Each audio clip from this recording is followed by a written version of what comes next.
सो कल हम लोगों ने बात की अबाउट द रेस्पिरेशन और एरोबिक रेस्पिरेशन के बारे में कल हम लोगों ने बात की। तो उसमें हमने ग्लाइकोलिसिस पढ़ा, लिंक रिएक्शन पढ़ी और क्रेब्स साइकिल पढ़ी और उसके बाद हमने पढ़ा electron transport pathway. So basically हमने सारे स्टेप्स पढ़े to oxidise the glucose and produce the energy. फिर इलेक्ट्रॉन ट्रांसपोर्ट चेन में हमने कहा कि जो NADH2 और FADH2 तैयार हुए हैं which are the energy compounds, these NADH2 and FADH2 will be converted into the ATP in this step. That's why it was a crucial step. ठीक है? Now when we are talking about this electron transfer chain, as a result of electron transfer chain हमें क्या मिला? ATP। Full form है adenosine triphosphate.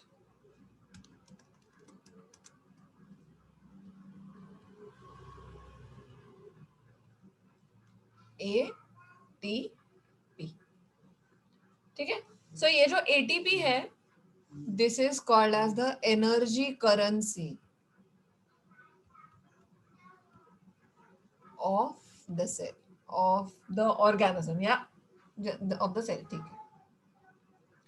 So energy currency क्यों कहते हैं? सो जब हम बाहर जाते हैं, हमें कुछ खरीदना होता है, तो हम क्या करते हैं? We spend the money whatever the currency in rupees, और उसके बदले में हम लोगों को जो भी सामान लेना है वो सामान हम लेते हैं। वैसे ही जो भी एनर्जी है, that energy will be stored, और हमारी जो करेंसी होती है वो करेंसी जनरली कहाँ पे स्टोर्ड होती है? It is stored in the bank. वैसे ही हमारा ये जो ATP है, it is produced by mitochondria and it is stored in the cell. So cell को जब भी एनर्जी चाहिए तब ये सेल क्या करेगा? It will spend the ATP and in return it will do its work. जो भी काम करना है वो काम वो करेगा। So it is called as the energy currency. उसके बदले में एनर्जी मिलती है और उस एनर्जी से काम होता है, इसलिए हम उसको कहते हैं energy currency of the cell. अब इस ATP, ये जो ATP है, तुम लोगों ने लास्ट ईयर जेनेटिक्स में पढ़ा है, सिट्स में, DNA और RNA का स्ट्रक्चर। ठीक है? सो ये जो DNA और RNA होता है उसमें 4 नाइट्रोजन बेसेस होते हैं, adenine, guanine, thymine, cytosine. RNA में थाइमिन की जगह पे यूरासिल होता है। ओके? सो ये जो 4 नाइट्रोजन बेसेस है, उन्हीं में से जो एडेनाइन है, उस एडेनाइन से ये बनने वाला है। ठीक है? सो एडेनाइन को एडेनोसिन कब कहेंगे? When it is adenine attached to sugar molecule and phosphate, तब हम उसको कहते हैं एडेनोसिन। अब हमने क्या कहा? Triphosphate, 3 phosphate molecules. Try means 3, तो इसमें 3 फॉस्फेट के मॉलिक्यूल्स है। सो ये इस शुगर मॉलिक्यूल के साथ अटैच्ड है। और फिर मैंने ये जो बॉन्ड निकाला है, ये मैंने ऐसा क्यों निकाला है? This is an energy bond. ये क्या है? ये एनर्जी बॉन्ड है। ठीक है? So when we are talking about this adenosine triphosphate या ATP, एक सेकेंड,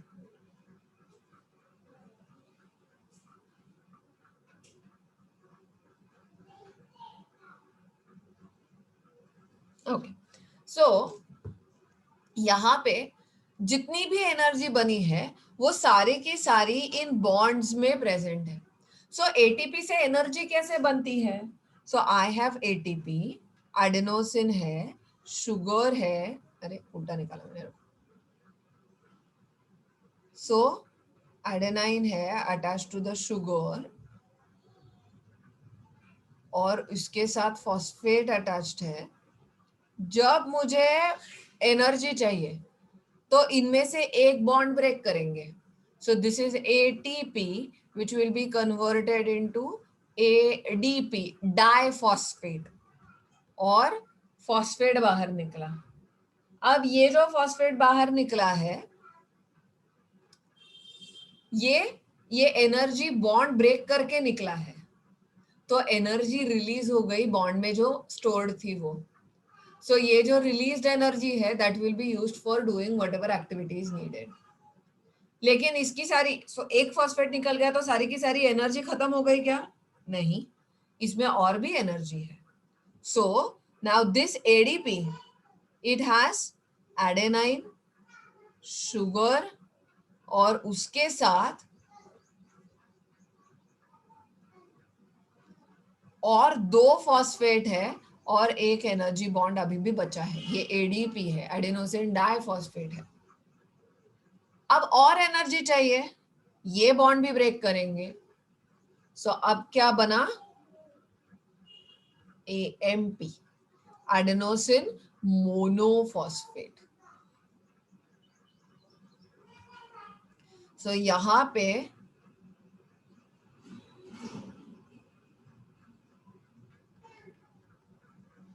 और एक एनर्जी बॉन्ड ब्रेक करके ये फॉस्फेट मॉलिक्यूल बाहर निकला. सो अब इसमें कोई एनर्जी नहीं बची है. अब ये फिर से चार्ज हो जाएगा तो इसमें फिर से एनर्जी आ जाएगी और फॉस्फेट के मॉलिक्यूल्स अटैच हो जाएंगे तो उसमें एनर्जी ऐड हो जाएगी. So from ATP to ADP, ADP to AMP, ऐसा इस एनर्जी का फ्लो होता है. Okay, and every time the phosphate bond breaks the energy will be released. इसलिए ATP को कहते हैं energy currency of the cell. समझ में आया है क्या सबको? Everybody understood this concept? Yes, ma'am. Okay. Yes, ma'am. So this is about the ATP. Now let's talk about the rest of the compounds. Okay. So basically यहाँ पे क्या होने वाला है देखो.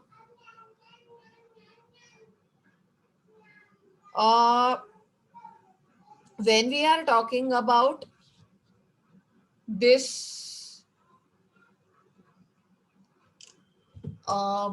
what respiration pathways,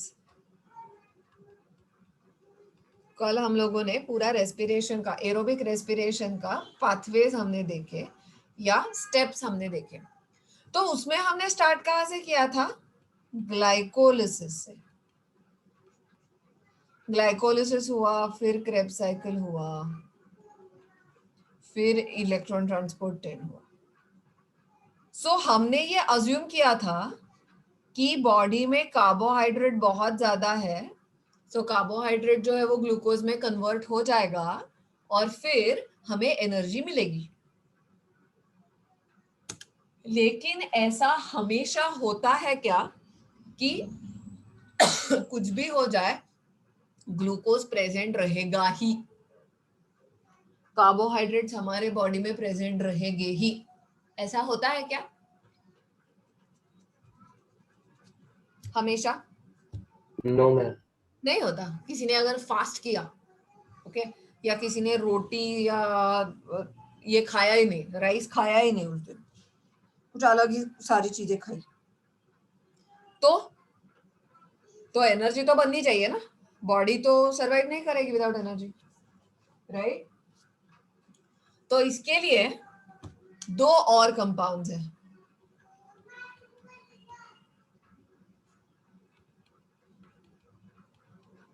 fats and proteins. ये fats और proteins जो है ये एनर्जी देंगे इन एब्सेंस ऑफ कार्बोहाइड्रेट्स. जब कार्बोहाइड्रेट्स नहीं है ऐसे कंडीशन में ये फैट्स और प्रोटीन्स जो है वो एक्ट करते हैं एज एनर्जी कंपाउंड्स. सो हमें क्या पता है? fats after digestion are converted into fatty acids and glycerol, और प्रोटीन्स जो है वो आफ्टर डाइजेशन कन्वर्ट हो जाते हैं अमाइनो एसिड्स में. ओके, ये हमें पता है. अब हम क्या करने वाले हैं, इनको, ये ग्लिसरॉल को अभी छोड़ दो, ग्लिसरॉल का कुछ नहीं होगा, फैटी एसिड्स देख लो. सो ये जो फैटी एसिड्स और अमाइनो एसिड्स है, these fatty acids and amino acids, ये कहां से घुसेंगे क्रेब्स साइकिल में. हमने कल क्या देखा, ग्लूकोज का कन्वर्जन हम लोग कर रहे हैं पायरुवेट में. ये पायरुवेट कन्वर्ट हो रहा है एसिटिल कोए में, और ये एसिटिल कोए घुस रहा है माइटोकॉन्ड्रिया में, and it is entering into the Krebs cycle. इनका क्या करें, ये कहां से जाएंगे, इनका तो ग्लाइकोलिसिस नहीं होगा.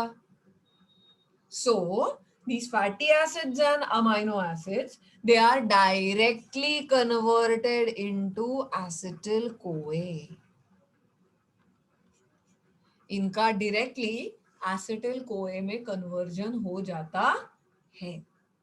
ओके, सो इसके बाद का, सो डायरेक्टली लिंक रिएक्शन पे ये पहुंचेंगे, उसके बाद ये दो स्टेप्स तो होने ही वाले हैं, right. Acetyl CoA will enter into mitochondria, it will enter into the Krebs cycle, फिर इलेक्ट्रॉन ट्रांसपोर्ट चेन होगा. ये सारी चीजें होने वाली है. सिर्फ क्या होगा, दो एटीपी मॉलिक्यूल्स कम तैयार होंगे. ये दो एटीपी मॉलिक्यूल्स कहाँ पे तैयार हो रहे थे, ग्लाइकोलिसिस में. कल हमने देखा ग्लाइकोलिसिस में, as a result of glycolysis दो एटीपी के मॉलिक्यूल्स तैयार हो रहे थे, राइट. सो अगर फैटी एसिड्स और amino acids directly Krebs cycle में चले गए तो दो एटीपी के मॉलिक्यूल्स कम तैयार होंगे. That is what is going to happen. समझ में आया है सबको. सो ये लिख लो. Then we are going to draw a chart which is very important, 5 mark के लिए पूछते हैं. So we are going to draw a chart and we are going to see which compound enters how in the respiratory pathways. ज्यादा कुछ है नहीं लिखने को, जस्ट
हो गया. No, ma'am.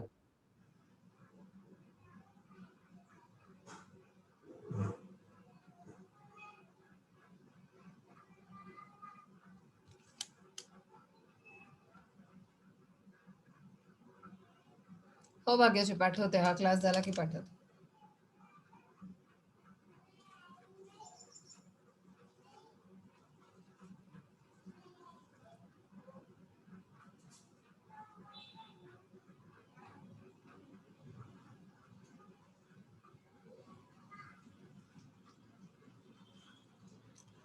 चलो जाए आगे।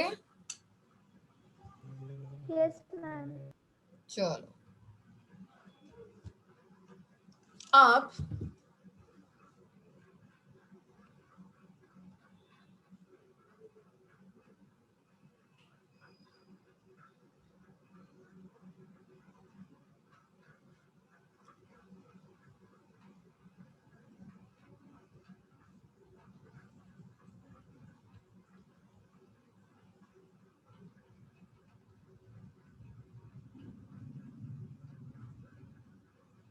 देखते हैं हर एक कंपोनेंट कैसे एंटर करता है इन रेस्पिरेटरी पाथवेज। सो लिपिड्स जो है they will be converted into fatty acids first.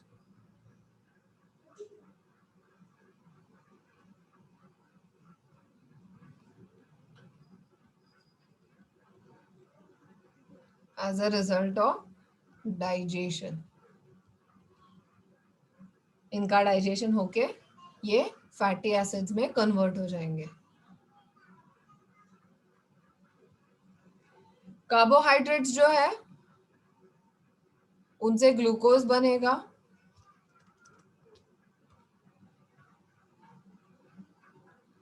और ग्लूकोज जो है उसका क्या होगा, glycolysis.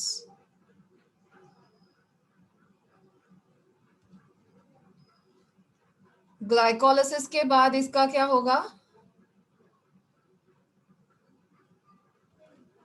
It will produce pyruvate and this pyruvate या पायरुविक एसिड जिसको हम कहते हैं, it will be converted into acetyl कोए।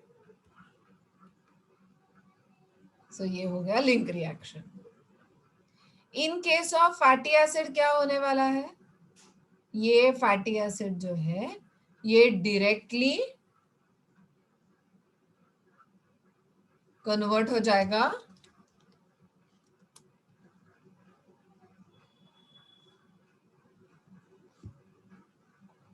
एसिटिल कोए में। ओके, अब प्रोटीन्स का देखते हैं क्या होता है। As a result of digestion proteins are converted into amino acids।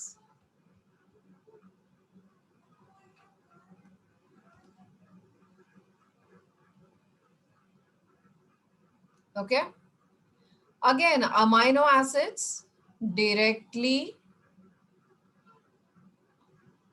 are converted into acetyl CoA। So this happens as a result of digestion। Acetyl कोए में कन्वर्ट हो जाने के बाद हमें पता है क्या होता है, एसिटिल कोए जो है ये माइटोकॉन्ड्रिया में एंटर करेगा और Krebs cycle will take place और फिर फाइनली क्या बनेगा, after electron transport chain there will be a formation of carbon dioxide, water and energy। ये एनर्जी कितनी है, 38 ATPs। In case of proteins and lipids it can be 36 ATPs। ये बहुत ज्यादा इंपॉर्टेंट टेबल है। ये क्या करते हैं, इस टेबल के आइदर लेबल्स बदल देते हैं या फिल इन द ब्लैंक्स के लिए ये टेबल आता है।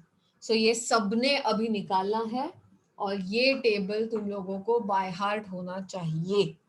ठीक है, right this down everybody, even though this table is present in your textbooks, I want you to have this table in your notebooks as well। So ये निकालो and then we'll move ahead।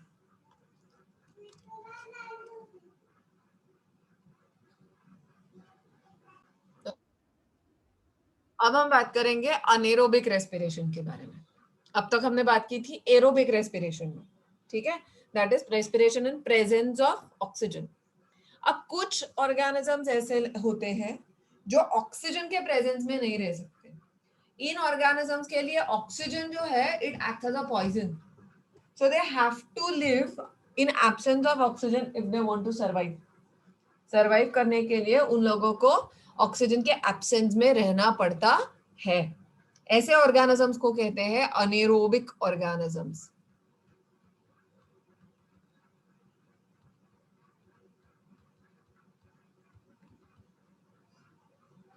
Okay, अब ये जो anaerobic organisms है, these are those organisms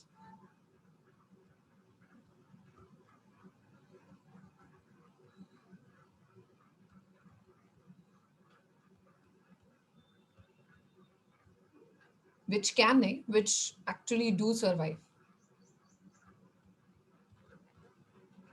in absence of oxygen, ठीक है। सो बहुत सारे बैक्टीरिया है which are anaerobes, ठीक है।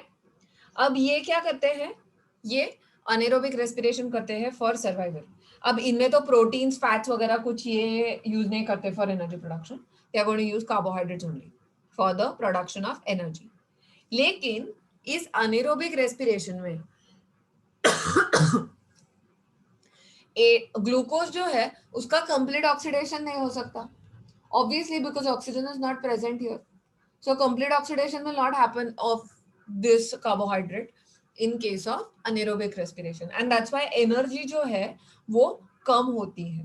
कम एनर्जी इस टाइप के रेस्पिरेशन में बनती है, ठीक है।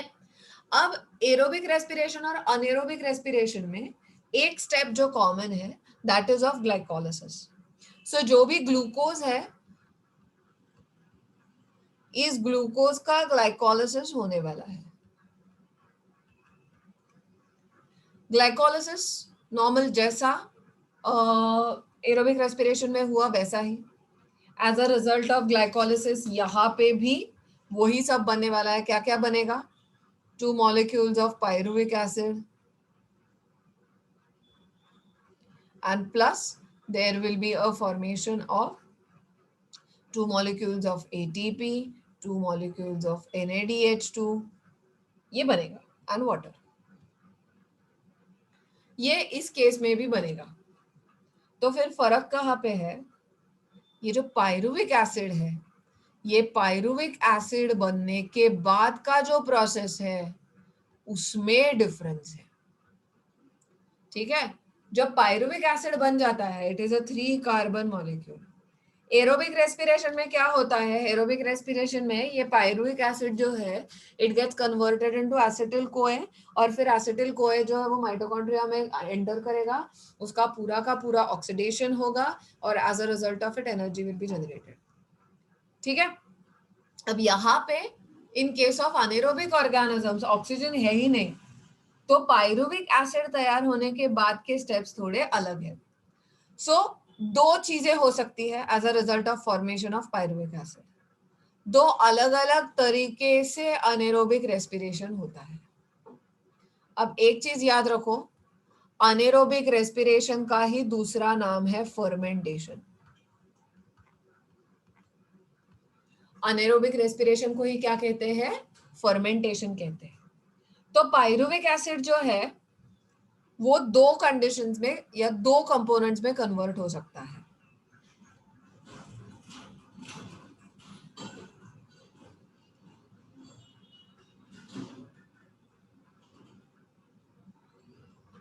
ठीक है, आइदर इसका फर्मेंटेशन होके बनेगा लैक्टिक एसिड या इसका फर्मेंटेशन होके बनेगा अल्कोहल, ठीक है। आइदर लैक्टिक एसिड बन सकता है या अल्कोहल बन सकता है, ओके। सो जिस फर्मेंटेशन में लैक्टिक एसिड बनता है उसको कहते हैं लैक्टिक एसिड फर्मेंटेशन, जिसमें अल्कोहल बनता है उसको कहते हैं अल्कोहलिक फर्मेंटेशन। सो अल्कोहल कौन बनाएगा, कौन सा ऑर्गेनिज्म अल्कोहल बनाता है, It is generally made by yeast.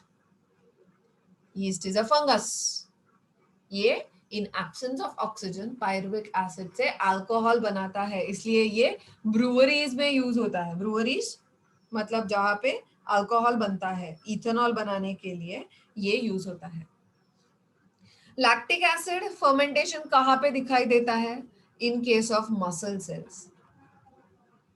अगर बहुत काम किया, बहुत ज्यादा थकाने वाला फिजिकल स्ट्रेस वाला काम किया, तो क्या होता है? दीज मसल सेल्स, तो हमारे मसल्स में क्रैम्प आना स्टार्ट हो जाता है, हाथ पैर में क्रैम्प्स आना स्टार्ट हो जाता है. सो क्रैम्प मतलब क्या है? ये मसल्स जो है ये कम ऑक्सीजन के प्रेजेंस में लैक्टिक एसिड बनाएंगे, और ये जो लैक्टिक एसिड है, ये लैक्टिक एसिड हमारे मसल्स में सोरनेस करेगा, जनरेट करेगा, and so our muscles will give us cramps. ठीक है? So this is about the fermentation या अनेरोबिक रेस्पिरेशन. अब हमने क्या देखा था? ग्लाइकोलिसिस में कितने एटीपीज बने? 2 ही एटीपीज बने, राइट? सो यहाँ पे पूरे प्रोसेस में अब ऑक्सीडेटिव फॉस्फोराइलेशन तो सॉरी इलेक्ट्रॉन ट्रांसफर तो होता नहीं है. सो अगर इलेक्ट्रॉन ट्रांसफर नहीं होता तो उसकी वजह से NADH2 और FADH2 का कन्वर्जन एटीपी में नहीं होने वाला है. ओके, वो स्टेप ही नहीं है यहाँ पे. And that's why as a result of fermentation सिर्फ 2 ATPs ही बनते हैं. ठीक है? सो जैसा मैंने कहा कि as a result of anaerobic respiration बहुत कम अमाउंट ऑफ एनर्जी बनती है. So very less amount of energy मतलब कितनी energy? 2 ATPs energy. In case of aerobic respiration हमने क्या देखा था? कितनी एनर्जी बनी थी? 38 ATPs बनी थी. So let's write the reactions of aerobic and anaerobic respiration. तो तुम लोगों को डिफरेंस समझ में आ जाएगा. सो एरोबिक रेस्पिरेशन में रिएक्शन क्या है? C6H12O6 दैट इज ग्लूकोज पहले कन्वर्ट हो जाएगा पाइरुवेट में, और इसके बाद उससे बनेगा CO2 plus H2O plus 38 ATPs. Anaerobic respiration में पहले अल्कोहलिक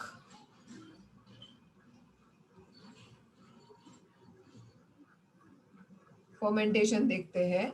तो उसमें ये जो है ये again it will be converted into pyruvate and eventually it will be converted into ethanol and CO2 and only 2 ATPs. So 38 ATPs कहा और 2 ATPs कहा.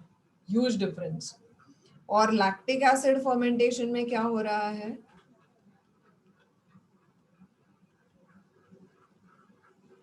यहाँ पे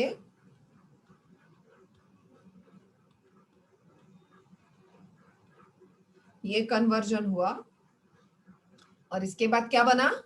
लैक्टिक एसिड. इस केस में कार्बन डाइऑक्साइड रिलीज नहीं होता है, 2 ATPs बने. सो ये जो अनेरोबिक रेस्पिरेशन है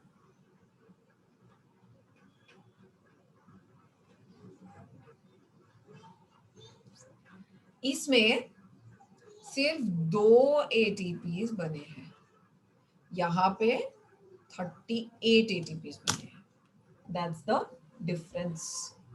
समझ में आया क्या? Yes, ma'am. Write this down. Let me know once you're done writing this.